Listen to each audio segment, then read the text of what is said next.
full of love and laughter. Now, we had our share of hard times, too. Although we may have been poor, my mom and daddy always gave us everything they could, and all of us kids knew and appreciated that, although it was never spoken.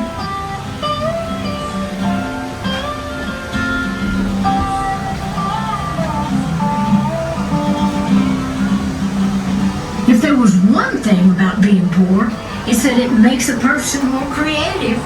None of us kids ever had store-bought toys to play with when we were growing up, but sometimes Daddy would make us toys out of wood.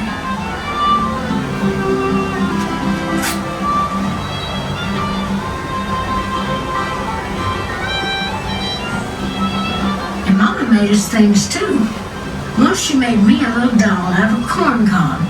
She made it a little dress out of corn shucks and used corn silk for hair. Now, Daddy got the poker hot in the fire, and he used the tip of it to burn 2 black eyes in the corn cob. Well, I thought she was beautiful, and I named her Tiny Tassel Top. First song I ever wrote was about that little cob doll. It went like this.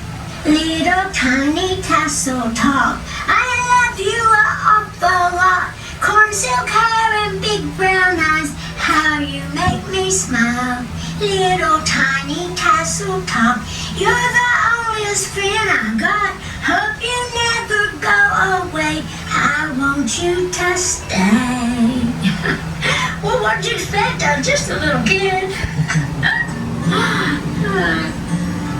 In my Tennessee mountain home, life is as peaceful as a baby's sigh.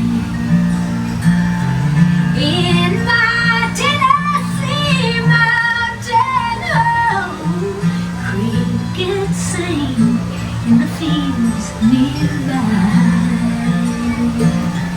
In my Tennessee mountain home.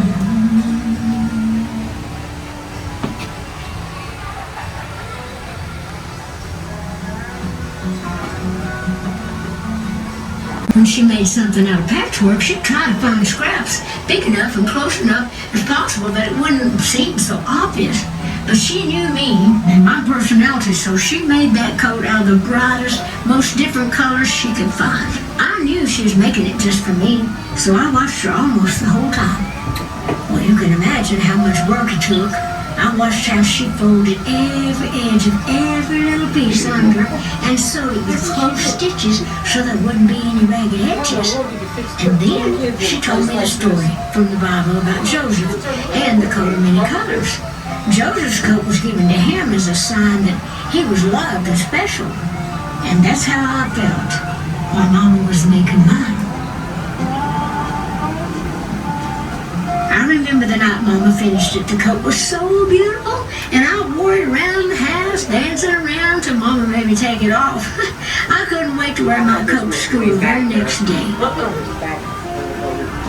I burst through the school doors like a multicolored whirlwind, wondering just how many people were going to admire my coat. I was proud of it. Hey, see my new coat? I said to one boy. No, he said. Looks like a bunch of rags to me. And my little heart just sank. But surely the others would see how wonderful and special my coat was. But the other children just poked fun at me and at my coat. Soon it turned into a whole room of mocking faces, laughing, pointing, and cheering. And I wanted to tell them the story Mama told me about Joseph and make them understand. But they wouldn't hear it. My heart was broken and I couldn't understand what made them laugh at me in that way. But they would not shake my pride in my coat and my love for my mama and my faith in myself. As painful as it was, that experience was a great blessing to me. It was what inspired me years later to write the song that has become my signature song, Coat of Many Colors. It's my favorite song that I've ever written or recorded.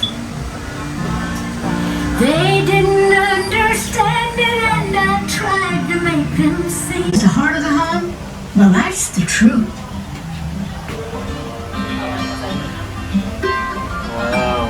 Being the fourth of 12 kids, you can imagine that there were a lot of needs Mama had to see to. Have you ever heard of stone soup? Well, sometimes Mama would announce that we were having stone soup for supper. She'd send us kids all out to pick out a stone. Well, we'd scour the whole countryside looking for just the right rock because we took it seriously as if that stone would actually make the soup better. And I suppose if a kid believes a rock can make soup better, it actually can. Sometimes I'd follow Daddy along when he was plowing in the fields, and I'd pick up all those rocks that seemed to have that stone soup magic, and I would squirrel them away. And when Mama put out the call, well, I'd just head for my stash. When we'd found a rock and we'd come back into the kitchen, Mom would look at each stone and she'd talk about its merits and how well each child had done in discovering it. And then, without fail, she'd always choose the stone found by the neediest one of us. She would scrub it clean and she'd put it in that old black kettle as it boiled on the stove. Of course, she put in a few tomatoes and some okra, some potatoes, onions, and some salt pork. But I can remember the feeling of having my stone picked to go in the soup. It's a warm feeling, believing that you've had a hand in feeding your whole family for a day. In that sense, there really was magic in those stones, and a lot of wisdom in my mama. In my